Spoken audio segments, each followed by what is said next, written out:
Hello, vinyl fans, and welcome to another episode of Let's Clean a Record. I am your cleaning guy. For today's episode, we're going to focus on enzymatic solutions as a record cleaning fluid. But before we get to that, we had to pick a record. This may be familiar to some of you older guys. It's widely regarded as one of the finest recordings in jazz history. If you're new to collecting vinyl or new to getting into jazz, I recommend you put this one on your short list. Ella Fitzgerald, Clap Hands, Here Comes Charlie, recorded in June, I believe, of 1961, released in November of that year. It's a wonderful performance and an absolutely top-notch recording. What we have here is the original U.S. pressing in mono. Interestingly, I did not buy this in the United States of America, but in London years ago, and then in about the mid-90s, when I was an expat living in London, I picked it up at Harold Moore's. For those of you who remember that store, it's no longer in business.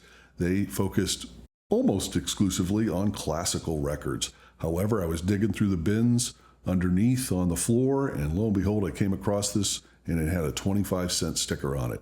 That's right, 25 cents I paid for this. It's worth a heck of a lot more than that. In any case, those were good days, hunting vinyl on Friday nights throughout London. In any case, this is the original mono pressing, and we can tell this. We'll show you a picture of the label and what's in the runout groove. We can tell that it's mono by the MGM label. MGM bought Verve Records in 1960, and as I mentioned, this came out in 61. It's the kind of the T label, silver and black, which indicates it's jazz. If it's blue background, it's non-jazz. And you see the little registered trademark next to Verve, the R. All this tells us it's an original U.S. mono pressing. Normally, I prefer the mono pressings to the stereo pressings. However, in this case, there's been a lot of guys who have compared both, whose ears I would trust, who say the stereo may even be better. That's rare in my experience, but if you can find an original mono or original stereo, I say go for it. If you can't find them, and they're hard to find, these originals, Analog Productions has reissued this record in both 33 and 45 RPM, so that's another option. All right, let's get to testing enzymatic solutions. Let's go clean this record.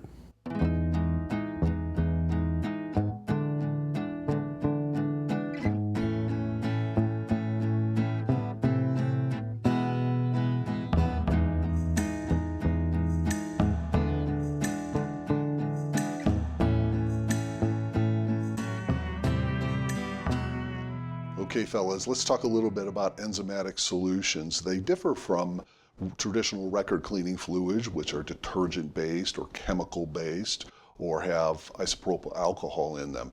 Enzymatic solutions are actually all natural. They use plant enzymes to bring to life good bacteria that can consume organic material. And that's the idea. That's when you want to use an enzyme, when you think that there may be some sort of organic material on the record, like fingerprints or stains or odors. Odors in particular are a key that there is something on there organic. So if your records smell bad, give them an enzymatic bath. If you ever had to kill a man with a record and got some human juice on your favorite recording, that would be a case for an enzymatic soak. We have two different brands in the studio. We're going to demonstrate this one today from AIVS, one of our favorite brands of various kinds of record cleaning fluid.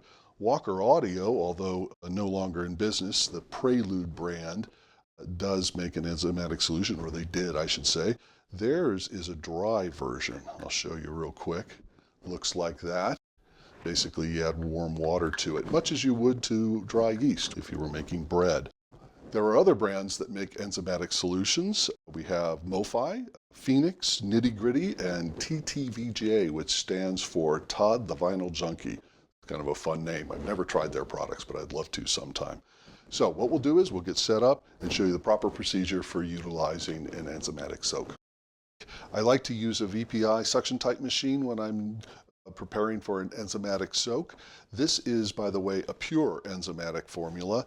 AIVS and other companies do make sort of a blend where you have an enzymatic solution along with a record cleaning fluid. This is AIVS number 15, and it does exactly that.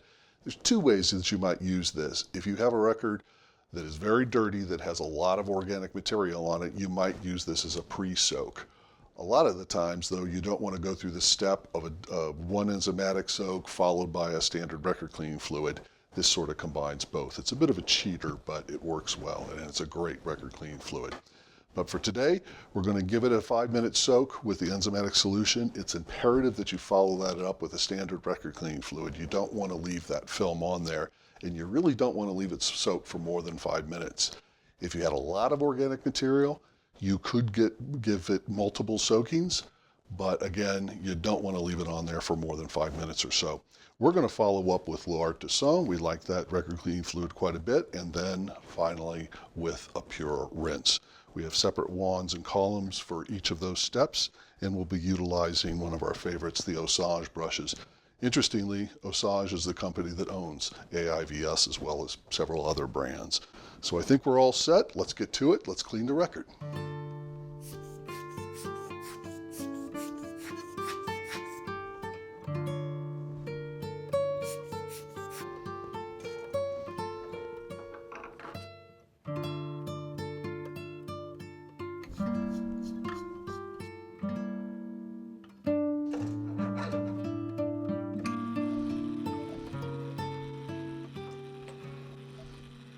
Okay, we've pre-cleaned the brushes, and one of the things to keep in mind when applying the enzymatic solution is you don't really want to scrub it like you would with a traditional record cleaning fluid. Just a gentle agitation.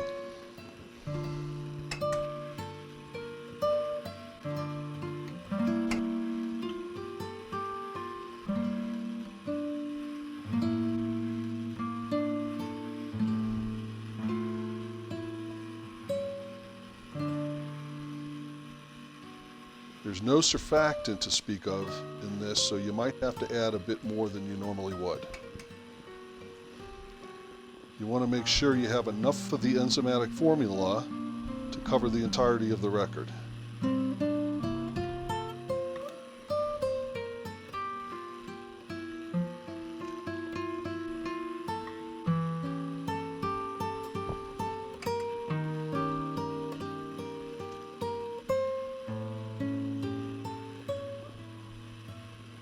Okay, after a minute or two of applying the brush, you then want to let it soak. Again, no more than, say, 5 minutes. Okay, it's been just under 5 minutes, so let's go ahead and bring this off the record.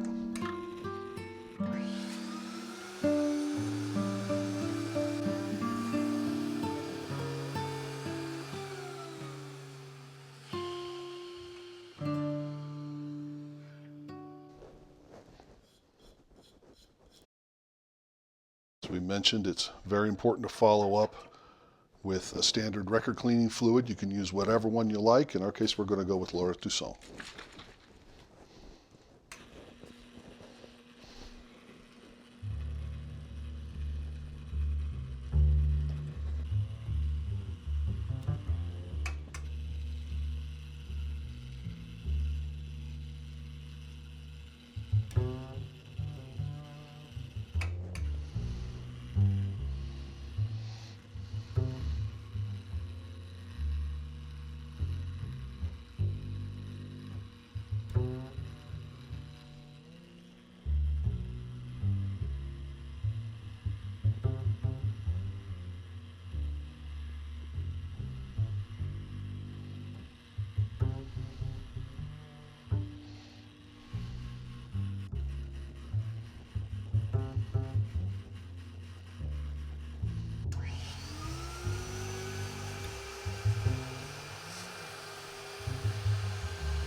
And then lastly, pure water rinse.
And there you have it. That is the basic way that we like to apply an enzymatic soak. You can certainly supplement it with other types of cleaning regimens, ultrasonic machine or whatever you think might be best. But this is, as I say, the basic way to do it right. And now we're just going to do it on the other side.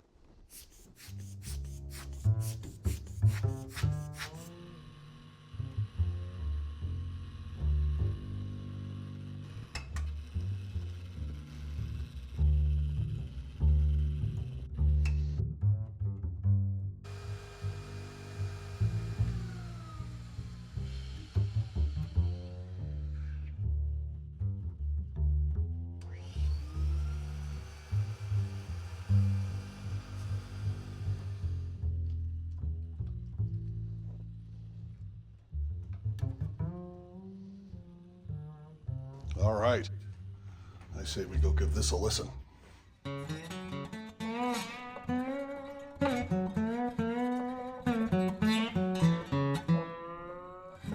Okay, final thoughts and for the record.